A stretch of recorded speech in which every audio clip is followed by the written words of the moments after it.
පුතේ එක දුවෙක් වැටිලා ඒ දුවගේ ඇස් දෙක පේන්නේ නැති වෙනවා. මේ තාත්තා ඒ දුව වඩාගෙන පුතේ හැම තැනටම යනවා. හැම තැනටම මගේ දුවගේ ඇස් දෙක සනීප කරලා දෙන්න කියලා. කිය. පුතේ මේ තාත්තා කියලා දෙවියන්ට කියනවා මේ ඇස් දෙක සනීප කරලා දෙන්න කියලා. මේ තාත්තා ගොඩක් අයගේ සල්ලි ඉල්ලනවා. අනේ මගේ දුවගේ ඇස් දෙක සනීප කරන්න සල්ලි දෙන්නකෝ කියලා. සල්ලි ඉල්ලනවා. පුතේ හැබැයි කවුරුවත් තාත්තට සල්ලි දෙන්නේ නැහැ. කවුරුවත් දෙන්නේ නැහැ. පුතේ ඇයි තාත්තා කෙනෙක් දුවෙක්ව මේ ලෝකෙම පෙන්වන්න එක්ක යන්න හදන්නේ ඇයි තාත්තා කෙනෙක් දුවෙක්ව? පුතේ චූටි කාලේ දුවෙක් අර වලලු දාලා ඒ දුව වලලු හෙලවි යනකොට පුතේ තාත්තා හරි ආසාවෙන් බලාගෙන ඉන්නේ මගේ දුව ටික ටික ලොකු වෙනව නේද කියලා. චූටි කාලේ පාට කොණ්ඩ බූල් දාලා දුව ඇවිදගෙන යනකොට පුතේ ඒ දුවගේ දිහා තාත්තා බලන්නේ මගේ දුව දැන් ටික ටික ලොකු වෙනව දුවව මම ආරක්ෂා කරගන්න ඕනි නේද කියලා. දුවට මේ ලෝකේ ලස්සන තැන් මම පෙන්වන්න ඕනි නේද කියලා තමයි පුතේ තාත්තා ගොඩාක් පහසු වෙන්නේ. මොකද අර වැස්ස වැඩක් නෑ තාත්තට දුවගේ මූණ මතක් වෙනකොට. අවුව වැඩක් නෑ තාත්තට දුවගේ මූණ මතක් වෙනකොට වැඩ කරනවා පුතේ. වැඩ කරනවා. පුතේ හිතන්න අද මේ දුවගේ ඇස් දෙක පේනවා. ඒ පේනකොට එයා දන්නවා එයාගේ දිහා බලන්න කැමතිම කෙනා තමයි තාත්තා කියලා.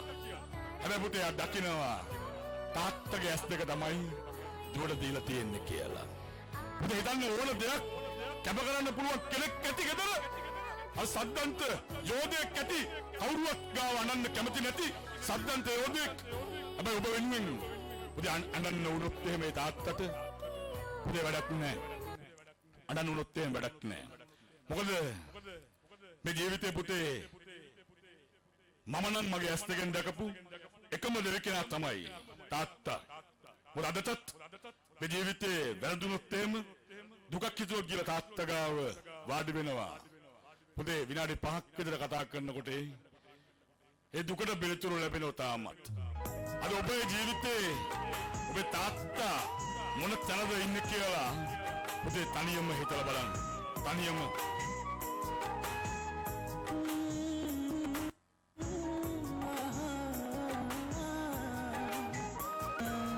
තාත්තා කියලා කියන්නේ පුතේ මේ ජීවිතේ හමු නිහඬ වීරයා තමයි ඒ තාත්තා කියලා කියන්නේ. මොකද ඔබ මේ ජීවිතේ දිනපු දවසට පුතේ තාත්තා කවදාවත් කියන එකක් නෑ පුතේ මට ෂර්ට් එකක් කරන් දෙන්න කියලා. තාත්තා කවදාවත් ඔබෙන් ඉල්ලන එකක් නෑ පුතේ මට සරමක් කරන් දෙන්න කියලා. හැබැයි තාත්තා ආසයි එක දවසක පුතේ තාත්තා ආසයි මගේ දුව ළඟ වැටිලා ඉන්න. මගේ පුතා ගාව වැටිලා ඉන්න.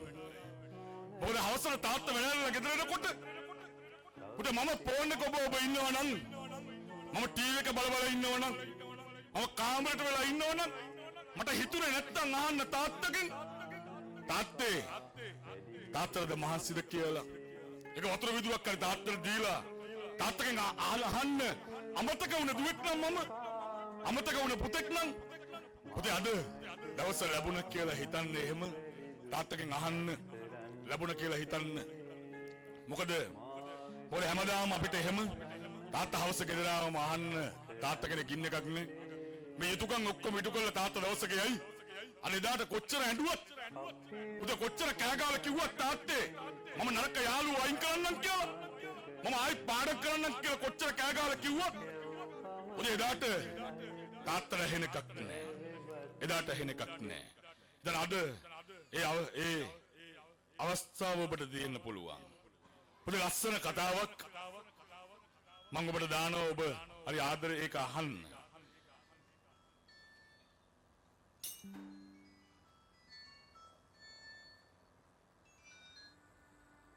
හෙලෝ තාත්තා පුතේ තාත්තා චාටි කරුණා තාත්තා ඉස්කෝලේ කතා හරි පුතා අඬන්න නැතුව ඉන්නකෝ. මට දැන් ගෙදර යන්න විදියකුත් නැහැ. හරි පුතේ මං කොහොම හරි සෙට් එකක් කරන් ඉස්කෝලේට එන්න. පුතා අඬන්න නැතුව ඉන්න. පුතේ අහන්න එක පුතෙක් තාත්තා කෙනෙකුට කතා කරලා කියනවා තාත්තමගේ ෂර්ට් එක කියලා අද උත්සවයට අදින ෂර්ට් එකක් නෑ කියලා. මේ තාත්තා පුතේ තාත්තගේ අතේ අර සල්ලි නෑ ෂර්ට් එක කරන් දෙන්න. මේ තාත්තා සාක්කුවක් දාලා බලනකොට සාක්කුවේ තියෙන රුපියල් 40යි. ෂර්ට් එක කරන් දෙන්න තාත්තා ගාව සල්ලි නෑ. මේ තාත්තගේ අතේ තියෙන පොඩි මොබයිල් ෆෝන් එකක්. මේ ෆෝන් එක අරන් ගිහලා තාත්තා උගස් තියනවා. උදාන ෂර්ට් එක කරන් දෙන්න. පුතේ එහෙම ඒ සල්ලි වලින් කණේකට ගිහලා ෂර්ට් එක අරගෙන මේ තාත්තා යනවා ඉස්කෝලේට. ඒ යන ගමන් යනකොට පුතා වාඩි වෙලා ඉන්නවා ගේට්ටුව ගාව තාත්තා එනකම්. මොකද පුතාට විශ්වාසයි තාත්තා එනෝමයි කියලා. පුතේ අපේ ජීවිතෙත් මේ වගේ අවස්ථා ගොඩාක් ඇති. කොහෙද යන්නේ? දැන් තියෙන උත්සවේ තව ටිකකින් මගේ පුතා කතාවක් පවත්වනවා. මේ ෂර්ට් එක දෙන්න කියලා යන්නේ. ඕම මේ මචං පිටින් යන්න බෑ ඉස්කෝලේ ඇතුළට. අද අමෙත්තුමා ඇවිල්ලා ඉන්න උත්සවයට. තාත්තේ පුතේ තාත්තේ මම හිතුවා තාත්තා මේ කලගෙන් හරි වෙලාවට එයි කියලා. දැන් එන පුතා යන්නකෝ. අනේ තාත්තේ එන්නකො මගේ කතාව අහන්න. හරි මං එන්නම්. පුතා ගිහලා ඉක්මනට ලෑස්ති වෙන්නකෝ. ඉක්මනට ලෑස්ති වෙන්න පුතේ. තාත්තා ඇවිල්ලා කොහොම හරි අර ෂර්ට් එක පුතාගේ අතට දෙනවා. කීකරු වෙලා ඉන්දියොත් අපි හැමෝටම හොඳම වෙන්න පුළුවන්. ඒ දන්නවද? එයා අපිට ගොඩාක් ආදරේ. මේ පුතා වේදිකාවේ කතා කරනකොට තාත්තා පුතේ තාප්ප ගාව ඉඳගෙන අහගෙන ඉන්නවා. පුතා කතා කරන කතාව. මේ පුතාට පුතේ මේ කතාව යාට මතක් වෙන්නේ අද විදේශ රටක ලොකු වැටුපක් ගන්න රැකියාවක් කරන වෙලාවක තමයි මෙයාට මතක් වෙන්නේ තාත්තා මේ ෂර්ට් එක කරන් දුන්න විදිහ. අද ෂර්ට් 100ක් ගන්න සල්ලි තියෙන මේ පුතා ගාව. හැබැයි යාට මතකයි චූටි කාලේ තාත්තා කොහොමද ෂර්ට් එක කරගෙන දුන්නේ කියලා. හැබැයි පුතේ මේ පුතාට එහෙම මතකයි. මේ තාත්තට කොච්චර හයියෙන් කෑ ගහපු කාලයක් තිබුණාද තාත්තව තේරුම් ගන්න නැතුව කියලා. ඒකත් මේ පුතාට මතකයි. යාර මතකයි එක දවසක යාර රට යන්න බෑ කියලා කියද්දි තාත්තා බලෙන්ම ගෙනල්ලා ෂර්ට් එකක් දෙනවා. හෙට තියෙන ඉන්ටර්විව් එකට යන්න කියලා. අනේදා යාට මතකයි අම්මා ඇවිල්ලා ෂර්ට් එක දෙනකොට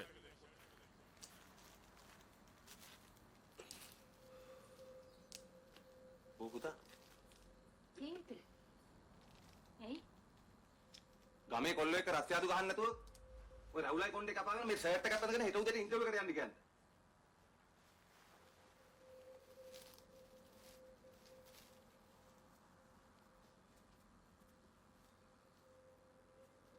පුතේ යාර කියන මට රට යන්න ඕනේ නැහැ කියලා. මට බාහිර ඉන්න දෙන්න කියලා. යාර මතක් කරෝ තාත්තා හයියෙන් කෑ ගහපු විදිහ. ඉතින් අපි එහෙම කෑ ගහපු දවස් තියෙන්නේ නැති. අයියේ. හැබැයි අද යා මේ ලෝකේ තියෙන හොඳම බ්‍රෑන්ඩ් එකකින් හොඳම ෂර්ට් එකක් අරගෙන සිංහල අලුත් අවුරුදු දවසේ තාත්තා රෙවනවා. යා. ඒක අරගෙන තාත්තත් එක්ක වීඩියෝ කෝල් එකකින් කතා කරනවා ෂර්ට් එක ඇඳගෙන.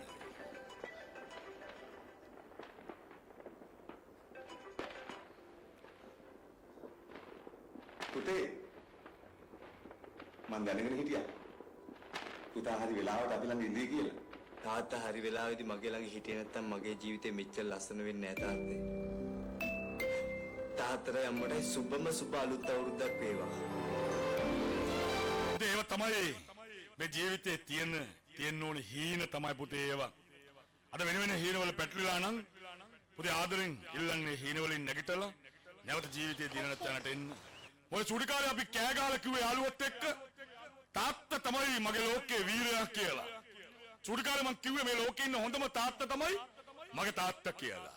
පුතේ අදත් මම යාළුවොත් එක්ක ඒ විදිහට මම කියනවද මම ටික ලොකු වෙනකොට. හැබැයි මේ වීඩියෝ එකක් යනවා පේන්නේ නැති කට්ටියට පුතේ මම කියලා දෙන්නම් ඒක.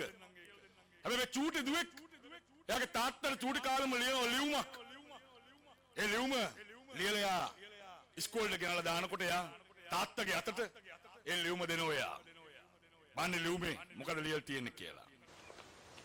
තාත්තට දෙනවා මේ කියවන්නකෝ කියලා. තාත්තා එක කියවනවා.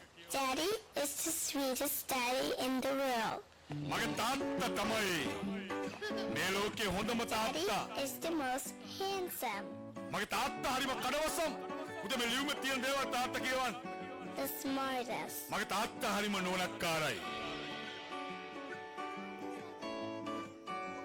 the most clever, මගේ තාත්තා හරිම දක්ෂයි කියලා ලියුමේ ලියලා තියෙනවා. the kindest. හරිම කරුණාවන්තයි කියලා ඒ ලියුමේ ලස්සනට ලියලා තියෙනවා. He is my Superman. මගේ තාත්තා තමයි මේ ලෝකේ සුපිරිම වීරයා කියලා ලියලා තියෙන පුතේ ලියුමේ. Daddy wants me to do well at school. එයාට ඕනේ ඉස්කෝලේ මම වැඩිම ලකුණු බලන්න ගන්න. එදා Daddy තමයි ආස. is just great, but මගේ තාත්තා හරිම ශ්‍රේෂ්ඨයි කියලා තියෙනවා. නමුත් මේ ලෝකේ ඉන්න ලොකුම බොරුකාරයා තමයි මගේ තාත්තා කියලා ලියුමේ ලියලා තියෙනවා. පුතේ මොනවද තාත්තා කියන බොරු? මේ චූටි දුව නම් චූටි කාලෙම දැක්කා. එයාගේ තාත්තා බොරු ගොඩාක් කියාට කියනෝ කියලා. එයා ඒ ලියුමේ ඒ බොරු ටිකත් ලිව්වා. තාත්තා එයාට කියන බොරු ටික එයා දැකපු ටික. පුතේ අපිටත් ඒ බොරු ටික තාත්තා he කියනවා ඇති. lies about having a job. එයා කියනවා තාත්තා බොරු කියනවා එයාගේ රැකියාව ගැන. කවදාවත් මේ ජොබ් එක අමාරුයි මට කියලා තාත්තා කියන්නේ නැහැ පුතේ. කවදාවත් කියන්නේ. He lies about having money. එයා කියනවා තාත්තා කියනවා සල්ලි තියනවා කියලා බොරු කියනවා. ඔය ණය වෙලා හරි ඉන්න හැම දෙයක්ම තාත්තා ගෙනල්ලා දෙනවනේ පුතේ. හැම දෙයක්ම ගෙනල්ලා දෙනවා. He lies that he is not tired. තාත්තා බොරු කියනවා යාට මහන්සි නැහැ කියලා. පුතේ ඇත්තටම තාත්තට මහන්සි නැද්ද හවස ගෙදරට එන තාත්තට? He lies that he is not hungry. එයා බොරු කියනවා යාට බඩගිනි නැහැ කියලා. පුතේ අර පිඟාන තියෙන හොඳ මෙලවලුවත් තාත්තා දාන්නේ මගේ පිඟානෙට. That we have everything. එයා බොරු කියනවා එයා ගාව හැමතේම තියෙනවා කියලා. පුතේ ඇයි මේ බොරු කියන්නේ මෙච්චර? He lies about his happiness. එයා බොරු කියනවා සතුටෙන් ඉන්න කියලා. එළියම ලියලා තියෙනවා පුතේ. අපි තාම දන්නේ නැතුව ඇති මේව He බොරුද කියලා. lies පුතේ ඒ ඔක්කොම බොරු ටික because of තාත්තා me. කියන්නේ ඇයි? මේ දුව ලියලා තියෙනවා. ඒ බොරු ඔක්කොම තාත්තා කියන්නේ මම බය වෙයි කියලා. පුතේ මම බය වෙනවට මගේ තාත්තා එච්චර බයද පුතේ? අන්න එච්චර බය හින්දා තමයි පුතා පොලිසිය කූඩුවට ඉද්දි තාත්තා එළි වෙනකම් පොලිසිය ගේට්ටුව ගාව ඉන්නේ. අන්න එච්චර බය හින්දා තමයි බන්ධනාගාරයේ තුල පුතා ඉන්නකොට තාත්තා බන්ධනාගාරයේ ගේට්ටුව ගාව ඉන්නේ පුතේ. අන්නේ බය හින්දා. හිතන්න මම ඔබෙන් ඇහුවා චූටි කාලේ තාත්තා බදාගෙන ආදරේ කියලා කියන්නේ නැති. චූටි කාලෙන් පස්සේ කවද්ද පුතේ අවසානෙට තාත්තා බදාගෙන ආදරේ කියලා කිව්වේ? පුතේ තාත්තා බදාගෙන ආදරේ කියලා කියන්න බැරි තරමටම මම ලොකු මිනිහෙක්ද පුතේ? බැරි තරමටම මම ආද ලොකු ගැහණියෙක්ද? ඔය හැමදාම ඒ විදිහට ආදරේ කියලා කියන්න තාත්තා ගෙදර නැතුව ඇති. පුතේ අද හවස මම රස්සිය දුකාන් යනවා නම් පුතේ ඊට කලින් මතක් වෙන්න ඕනි මම මේ කිව්වේ වචන ටික. මතක් වෙන්න ඕනි. දැන් මේ වචනත් එක්ක මතක් වෙන්න ඕනි ගෙදර. පොත්මේසේ අවුල් වෙලා නම් අද පොත්මේසේ හදන දවස පුතේ වතුර වීදුරුවක් තියලා මල් වාස් එකක් තියලා අද පොත්මේසේ හදලා පාඩම් කරන්න වාඩි වෙන දවස අද. නැත්නම් අද වැටුණු එක කඳුලකින්වත් පුතේ වැඩක් වෙන්නේ නැහැ අද. නැත්නම් මොකද ජීවිතේ දිනන්න තව යන්න තියෙන පුතේ තව ටික කාලයයි ඔබට යන්න තියෙන්නේ.